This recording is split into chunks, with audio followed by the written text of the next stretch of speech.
Ramos de Azevedo a gente só conhece pelo nome da praça. Então, como a minha área não é arquitetura, e eu não sabia que ele tinha tanta assim, influência na cidade.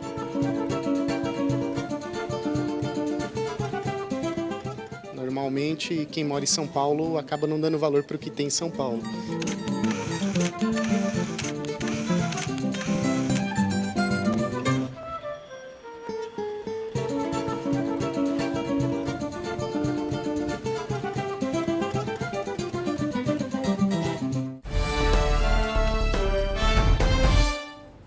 Olá, seja muito bem-vindo ao programa de TV da revista Partes, uma publicação da Câmara Municipal de São Paulo. Em destaque, os assuntos que são importantes para a nossa cidade e para todos os paulistanos. Hoje nós vamos falar de Ramos de Azevedo, mas não apenas da praça no centro, que é um lugar que todo mundo conhece e muito importante para a cidade. Você vai descobrir outros lugares e outras obras desse arquiteto que marcou seu nome na história de São Paulo. Para isso, eu recebo a jornalista Gisele Machado, que fez uma reportagem para a revista Partes, contando um pouco do legado, do trabalho e das obras de Ramos de Azevedo. Gisele, muito obrigada pela participação no programa, seja bem-vinda. Obrigada, tudo bem? Tudo. Para começar, vamos contar um pouquinho do desenvolvimento dessa pauta. Como foi? A gente tem um amigo da revista, que é o Zezinho, o Zé D'Amico, ele é um pesquisador na Justiça Eleitoral. E ele chegou para a gente com essa ideia, Ramos de Azevedo. Tinha uma exposição perto da Câmara, na casa de Dona Yaya, não sei se você conhece. Conheço. E a gente foi lá para ver a exposição, antes de mais nada, e linda. E Ramos de Azevedo é um grande arquiteto, o que construiu tudo que a gente tem no centro da cidade, de mais importante. E depois disso, faltou a gente achar um link com a Câmara, né? E aí que a equipe toda se mobilizou e a gente foi fazer umas pesquisas, levantar uns documentos e a gente achou bastante coisa de fato. E como foi traduzir todo esse material, tantas informações, né, para uma matéria para a revista? Na verdade, a gente começou a analisar esses documentos e a gente achou, principalmente a relação da Câmara com o Teatro Municipal, e a gente achou muito material, foi fácil até traduzir. A professora que cuidava da exposição, que cuida até hoje da exposição, que é a Beatriz, uma professora da USP, que a gente vai ver nos vídeos, ela ajudou muito nessa tradução, foi um achado, assim, né? Ela fala super bem e tudo mais. E os documentos da Câmara também foram um grande achado. A gente descobriu, por exemplo, que o Teatro Municipal, o lugar onde ele está hoje, foi conseguido pela Câmara, por uma... Legal. Foi um documento da Câmara, foi uma lei da Câmara que permitiu que o Teatro Municipal, que é uma obra do Ramos de Azevedo, esteja hoje onde ele está. Né? O terreno da municipalidade era ali perto da Sé. Uhum. Né? E aí a gente fez uma permuta com o governo do estado e por isso que hoje, por causa da Câmara, é que o Teatro Municipal fica onde ele está hoje. Link melhor que esse não tem, né, para a matéria. É lindo, o lugar é lindo, maravilhoso e tem tudo a ver com o Ramos, como a gente vai ver. Né? Ele tem essas características de desenhar todo o redor das obras dele. Uhum. E o Anhangabaú ali é um ótimo palco para esse grande palco, né? E a gente está aqui do lado, né? É verdade. E teve alguma outra revelação nesses documentos, além desse link com a Câmara? Teve, assim, esses documentos trazem mais links com a Câmara, inclusive a gente nota ali a importância que ele tinha na época, né, para os vereadores no dia da morte dele, que foi até no dia dos namorados de 1928. Os vereadores falavam com muita emoção e diziam, tem até um trecho que a gente transcreve na matéria, que ele foi um obreiro que destruiu uma aldeia e construiu uma metrópole. Aldeia no sentido de uma cidade toda baixa, toda de terra, né? Então a gente descobre a importância que ele tinha, o respeito que ele tinha para a burocracia toda, para os administradores, para os homens da lei. Realmente era um homem muito importante e muito importante por causa da qualidade do trabalho dele, antes de mais nada. Gisele, dá pra gente dizer então que a cidade de São Paulo era uma cidade provinciana e até mais pacata até a chegada de Ramos de Azevedo, até o início das obras do escritório dele, né? Com certeza. A professora Beatriz fala bastante disso, falou bastante disso com a gente e a gente não para pensar que São Paulo nem sempre foi essa potência toda, né? No começo do outro século, as cidades portuárias eram mais importantes. E São Paulo era uma cidadezinha ali que não tinha, era de taipa, ela diz, né? Então não tinha nada de concreto, era tudo muito básico, muito cru. E aí, com a chegada dele, ele todo empreendedor, enfim, com todas as características que combinavam com aquela São Paulo enriquecendo, né? Foi ele que foi o homem daquele momento, né? Que construiu a cidade de São Paulo enriquecendo. Gisele, vamos aproveitar para mostrar um pouco, né, de como essa história começou aqui em São Paulo.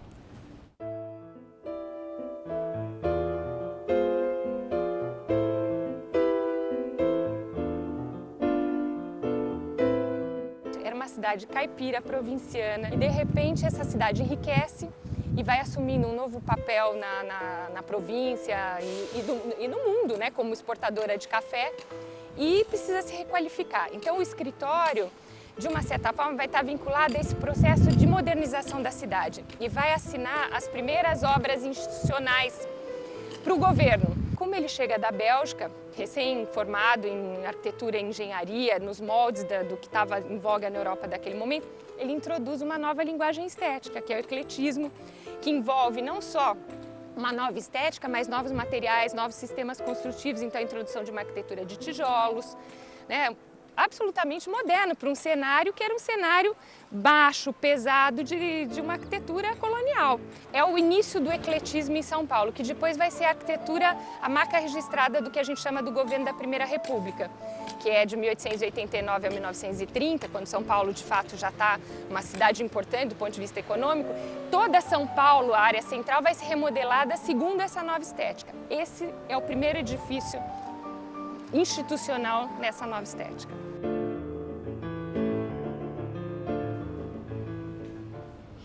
Então, de acordo com o que disse, né, a professora e com o que a gente falou aqui também, o desenvolvimento econômico impulsionado pelo café, né, ajudou a cidade a se transformar na cidade que ela é hoje, deixou de ser uma cidade pacata, virou uma cidade moderna, com grande desenvolvimento, né, Gisele?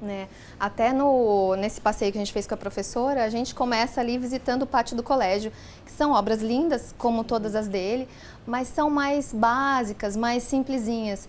E que foi desse primeiro momento de enriquecimento da cidade. E depois a gente foi visitar o Teatro Municipal e o TJ, que é o Palácio da Justiça, né, onde funciona o TJ. E aí já é mais pomposo, mais rico, e então vai mostrando o Ramos de Azevedo junto com o enriquecimento da cidade. A gente foi visitando isso junto com os prédios. Olha, esses outros prédios a gente vai saber daqui a pouco, mas o Ramos de Azevedo ele era conhecido por seu carisma e também pela capacidade empresarial. E é justamente sobre isso que vamos ver agora.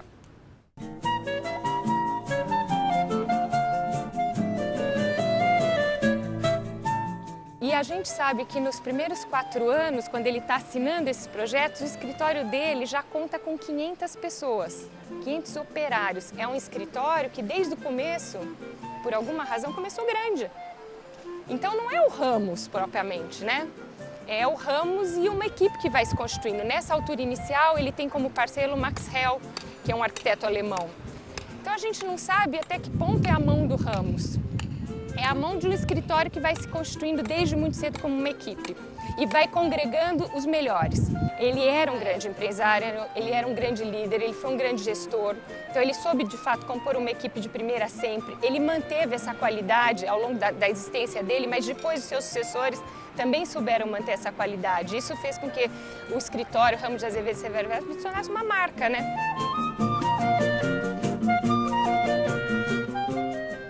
Olha, 500 funcionários, né, no escritório de Ramos de Azevedo. Gisele, como ele se tornou o mais importante da cidade com tantos funcionários em tão pouco tempo? É impressionante. Uns 5 anos, menos de 5 anos depois de abrir, ele já tinha 500 funcionários. Para hoje já é impressionante. Né? Para a época, mais de um século atrás, né? É impressionante realmente. Ele tinha muitas qualidades. Até eu perguntei para Beatriz se ele era um grande desenhista, talvez nem tanto. Ela diz, Gisele, não dá nem para saber se ele sentava e desenhava mesmo. Mas, por outro lado, um grande empresário, com certeza. Ele conseguia trazer os maiores nomes, os maiores profissionais. O Domiziano Rossi, que é um deles, é um italiano, a gente vê os desenhos, a gente viu na exposição os desenhos do menino, ele ainda jovenzinho, E um menino que desenhava detalhes com, assim, de uma maneira impressionante. Então ele conseguia trazer muita gente boa e fez um desenho ali do escritório industrial, em escala industrial mesmo. Ele conseguia fazer com que todo mundo se comunicasse muito bem. O pessoal da obra se comunicava com o pessoal do desenho todo fim de tarde para saber se estava tudo direitinho. E ele era muito atencioso com a qualidade do material e muito atencioso com essa questão da comunicação também entre os profissionais dele. Então foi um grande empresário acima de tudo. Gisele, a gente ainda tem muita coisa para saber, né, do legado, das obras e do trabalho de Ramos de Azevedo, mas a gente vai fazer uma parada rápida no programa e já voltamos com mais bastidores das grandes reportagens da Apartes. Fique com a gente!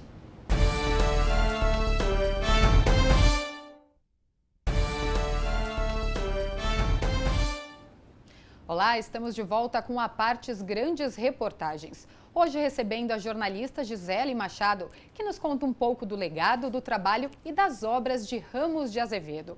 Gisele, nessa reportagem especial, você sugere, né, um roteiro turístico que percorre as principais obras. Fácil ou difícil essa tarefa? Para o paulistano, acho que é fácil. Para mim, que fui com guias de luxo, acho que foi meio difícil, que a gente ficou muito tempo em cada lugar. O que quer dizer que tem muita história em cada lugar, né? Então, o paulistano, quando ele for ver a matéria, ou quem é de fora de São Paulo também, vai encontrar um guiazinho ali e vai descobrir que tem vários lugares em que ele pode ter visita guiada. Olha que legal. Então, a gente foi com esses nossos guias, que foi a professora da USP e o bisneto do Ramos, mas o cidadão pode ir normalmente nos horários que a gente indicar na revista e pode encontrar os guias locais, que são sensacionais também. A gente vai ver aí uma das guias que fala na matéria também. O cidadão tem chance de achar no TJ, por exemplo, no Palácio da Justiça. Então, é super fácil. Tá tudo desenhadinho ali. A maioria dos prédios estão ali no centro da cidade. Então, é muito gostoso. É um belo passeio de domingo. E que obras que estão inclusas nesse roteiro?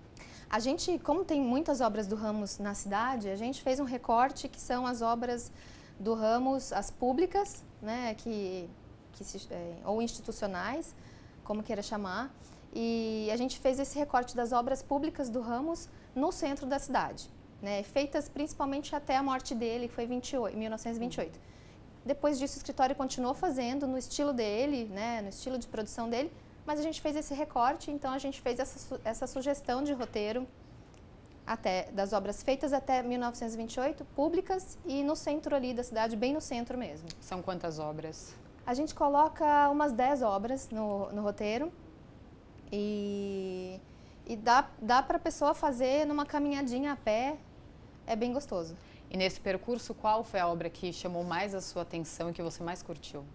Eu acho que o TJ me surpreendeu. Eu já trabalhei lá, isso que é curioso. Eu nunca tinha prestado atenção. Mas mesmo assim, já tinha, mas a guia ali do lugar, a Cris, que é a diretora do museu de lá, ela mostrou tantos detalhes que eu não tinha parado para prestar atenção, e detalhes de arquitetura, e mesmo o Teatro Municipal, né, as semelhanças com a Europa, e os detalhes, isso tudo foi bem curioso, olhar por outro ângulo, o ângulo de arquitetura mesmo. Bom, Gisele, já que estamos falando do preciosismo dos detalhes das obras de Ramos de Azevedo, vamos ver um dos edifícios mais incríveis do percurso, o Palácio da Justiça.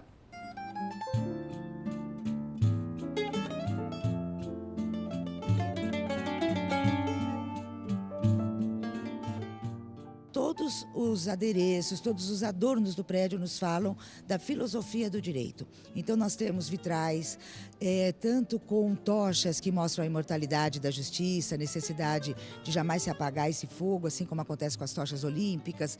Temos no portão de ferro batido de 6 toneladas, as águias, que é o acerto da justiça, tanto nas suas decisões do juiz, como a rapidez dessa ave, que é o que é esperada da justiça na realidade. Aqui nós teríamos 3 momentos importantíssimos, que é o crucifixo, onde nós temos o maior erro judiciário, um alerta para que os jurados, sempre no número de 7, de acordo com a nossa lei, possam ser imparciais e para que o juiz jamais incorra no erro da omissão, conforme foi feito por Pôncio Pilatos. À direita do crucifixo de quem olha, nós temos o quê? A primeira fase da justiça, que é a justiça em execução. Nós temos a deusa Diké, com os olhos bem abertos, como deve ser um magistrado, para que nada lhe escape a um processo, e a tábua das leis, uma remissão às primeiras leis romanas, escrito lex, né, que seria lei. E ao lado esquerdo de quem olha o crucifixo, a justiça etérea, a essência da justiça, que é simbolizada pela mais conhecida de todas, que é a deusa Têmis, com a sua venda, que mostra a necessidade da justiça ser imparcial, equilibrada e que tenha força de defesa. Isso é simbolizado pela balança equilibrada na sua espada. Então aqui nós temos os 3 elementos maiores que mostram o que seria a justiça verdadeira.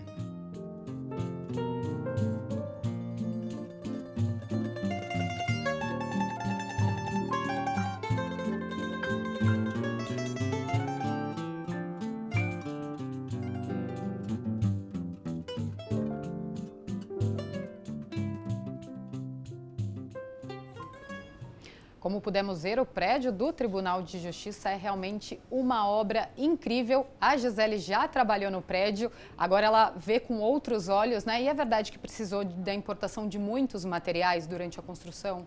Eles contaram que os mármores, né, boa parte deles foi importada, por exemplo. Isso é fantástico, né? Trazer de longe, mesmo de fora da cidade, mesmo alguns que eram brasileiros, trouxeram de fora da cidade em carroças com rodas de ferro, a Cris contou pra gente.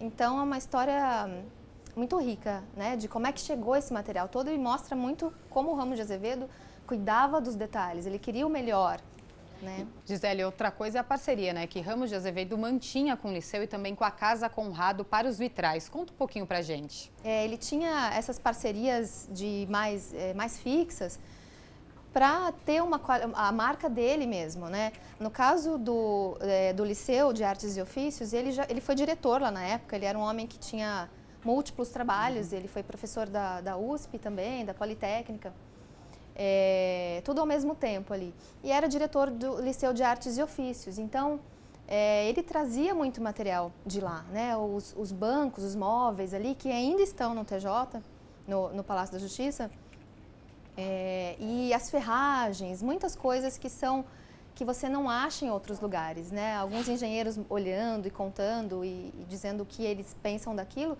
dizem que é realmente muito rico porque foi feito manualmente, com todo aquele olhar individualizado para as peças. Então essas parcerias traziam essa riqueza, realmente. Gisele, eu vou querer saber mais sobre Ramos de Azevedo, mas agora nós vamos para um intervalo no programa e daqui a pouco eu volto com mais Ramos de Azevedo e a jornalista Gisele Machado. Fique com a gente. Até já!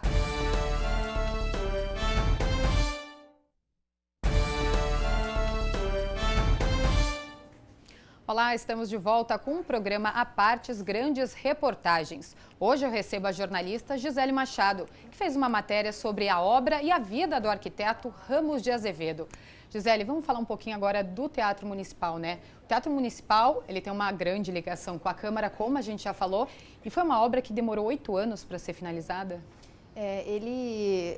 Foram 8 anos, mas é um curto período, né? Se você olhar até a complexidade da construção, e o Ramos tinha essa característica de entregar tudo no prazo marcado, e com a maioria das obras foi isso, com o Teatro Municipal também entregou na data, uma obra linda como essa e tão complexa como essa, entregou em 8 anos e entregou na data.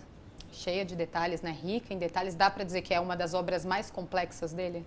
Eu perguntei para a Beatriz, a professora, qual obra ela acha mais bonita, mais bonita, enfim. Ela diz que é o Teatro Municipal, sem dúvida, ponto, né? Então, eu acho que é a mais bonita, com certeza, é um grande símbolo da cidade. E o Ramos ficou ali dedicado, né? Ele pessoalmente se dedicou à obra. Ele fez um escritóriozinho ali do lado. Durante todo o tempo? Durante o tempo todo, todos os dias ele ia lá e despachava de lá, né? Como a gente disse, ele tinha muitas tarefas para fazer. Então, ele não necessariamente acompanhava tudo ali de pertinho, mas no Teatro Municipal isso aconteceu. Então, ele ficava ali e despachava de lá para ver de perto o que estava acontecendo. E o Ramos de Azevedo, ele não se preocupava, né, apenas com a obra dele, ele se preocupava muito com o entorno das obras que ele realizava. Com certeza. No municipal, inclusive, acho que o mais gostoso de visitar o municipal é você ver isso ao redor. Não sei se todo mundo sabe, tem uma fontezinha ali, quando você olha de frente à direita, tem uma fontezinha ali e ele desenhou também. Aquilo é tudo trabalho dele, né? Ele desenhava todo, a professora Beatriz fala, são projetos para a gente ver de longe, né? E para a gente enxergar a paisagem a partir do prédio também. Então, tem tudo isso. Quando você estiver dentro do teatro, vá até aquela sacadinha e veja a paisagem, e também o contrário. Quando estiver no Anhangabaú, olhe o prédio que lá de baixo, ou da praça também, Ramos, né, de Azevedo, que dá uma bela vista. Bom, Gisele, já que estamos falando do Teatro Municipal, vamos saber um pouco mais sobre ele.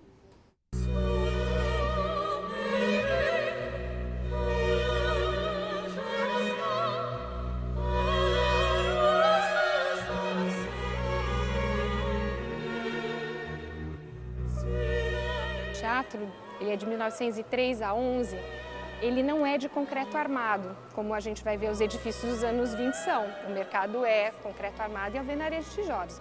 O Palácio das Indústrias, o Palácio da Justiça. E essa segunda fase do ecletismo é toda de concreto armado e alvenaria. Esse não, é tijolo autoportante. São estruturais, então você tem que fazer paredes mais largas, porque, de uma certa forma, você não tem uma estrutura independente que o concreto tem, em que o tijolo entra só como vedação. Ele não tem um papel estrutural. Aqui não, o tijolo, além de ser um material novo, empregado recentemente em São Paulo, né? As secretarias é um primeiro exemplo, o tijolo está entrando em São Paulo na virada do século XIX para o XX. Nessa escala de edifício, ele ser autoportante é um desafio construtivo, né? De cálculo estrutural.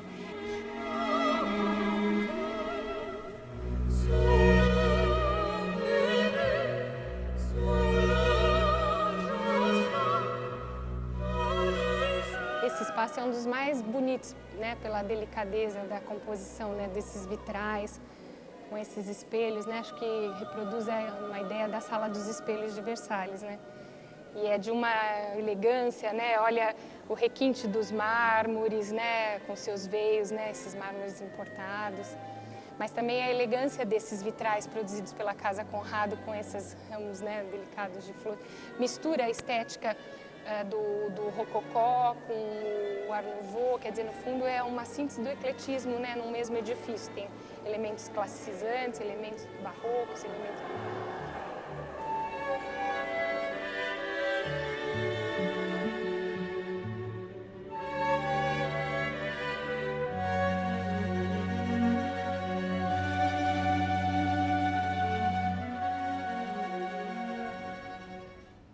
O Teatro Municipal é lindo e realmente é surpreendente, né? A sala com os espelhos também, os vitrais de Art Nouveau. Com certeza. Tem uma mistura de estilos ali que a Beatriz nos explicou, que é um clássico com um barroco e a diferença desse prédio é que ele é mais aconchegantezinho até que outros teatros maiores pelo país, até da época, mas ele tem uma atenção, uma dedicação, um cuidado com detalhes, né, que a gente vê até nos croquis do Ramos. Tem lá o veludinho desenhado, a mulher no banheiro. Então, a gente vê isso na prática, né? Quando entra no prédio, a gente vê todo esse cuidado com os estilos, né, e com os detalhes. E você, Gisele, já foi alguma vez assistir a algum espetáculo no Teatro Municipal? Eu já fui e acho que a sensação tem muito a ver com esse cuidado de arquitetura que tem, lógico, a acústica não precisa falar, os veludos, o mobiliário, e uma coisa que a professora falou para a gente bastante durante o processo é que o Ramos, ele fazia os prédios, eles eram muito pensados para as pessoas usarem de uma maneira perfeita ali. Então tinha acesso fácil às saídas, às entradas, à circulação de pessoas, né? Ela até ousa dizer que por dentro os prédios do Ramos são superiores aos do Niemeyer, que são, você se chocou, mas ela ousa dizer com maior tranquilidade, né, que são lindos por fora os dois, mas que os do Ramos são mais perfeitos por dentro, né, são mais feitos para a pessoa, para a gente usar de fato. E com isso a gente pode dizer então que o Ramos de Azevedo foi o mais importante, o arquiteto mais importante para a cidade de São Paulo? Com certeza, todas as obras públicas do começo daquele enriquecimento da cidade são do Ramos de Azevedo. Então, com certeza, ele é o arquiteto mais importante. Arquiteto e engenheiro, porque ele tinha as duas formações. Tinha um escritório que deixou marcas assim absurdas na cidade, né? Que local que você acha, além dos que a gente já falou, que a população ou quem for visitar São Paulo não deve deixar de ir, conhecer um pouquinho, escolher um horário que tem um guia para saber um pouco mais da história? Eu acho que o Palácio da Justiça, a Sé, toda aquela região central é muito linda. O Teatro Municipal, com certeza, quem não conhece, mesmo quem conhece, visitar durante o dia, com o guia, ter esse outro olhar, com calma,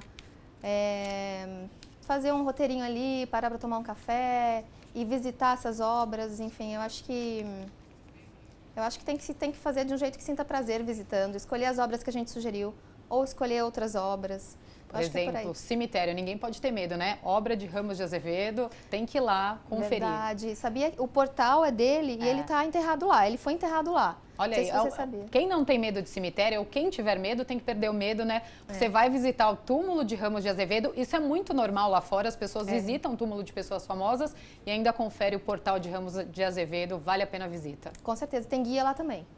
Então, mais um lugar que tem guia, visita guiada também. Não precisa ter medo, tem alguém acompanhando também, né, Gisele? É humano de verdade. Eu tenho medo de cemitério, vou deixar claro, eu não gosto muito, mas esse vale a visita, ainda mais guiada, sabendo a história, um pouquinho de cada detalhe do portal de Ramos de Azevedo, é incrível. Com certeza. Gisele, muito obrigada pela participação aqui no programa Partes Grandes Reportagens. A Gisele volta em breve, né, Gisele, com mais uma matéria, mais uma reportagem da revista. É isso aí, eu agradeço também a participação. Muito obrigada, Gisele. E hoje o programa fica por aqui. Lembrando que você pode acessar todo o material da revista Partes na internet. Acesse câmara.sp.gov.br e entre no link da revista Partes. Obrigada pela companhia e até a próxima edição do programa A Partes Grandes Reportagens. Tchau!